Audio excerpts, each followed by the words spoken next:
Кажи ми го. Майко, да не чуват. Седе мама, ще кажем да се мака Тополов, Николай Василев. Няма да изброяваш имена, че сме в предизборна агитация. Кажи ми за какво гласуваш днес, какво искаш да се промени? Много добре знаете. Няма да... Не. Ама, какво да ти кажем? Не съм забутан, с около 31 живее. Таш трети.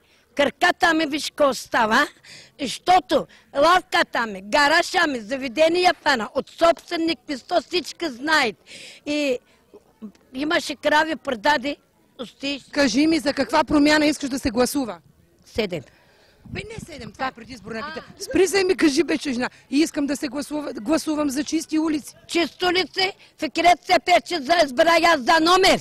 Чакайде, 12 милиард пари, яла виж нашата Сокола.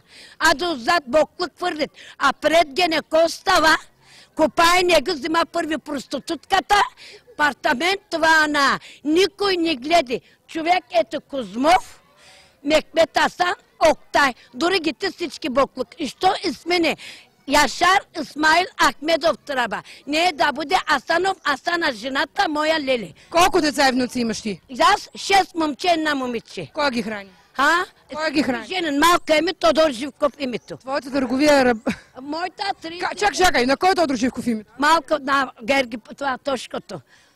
Тодор Живков името най-малка име, си не всички знае. Ти комунистка ли си? Ето, не е малък, ма. 30-71 набор. Защо го кръсти Тодор Живков? Какво, дали името взема, не е взема верата, всички български. Мена не го турна кошерката. Какво работи Тодор Живков? Пан на третия етаж пенсионер.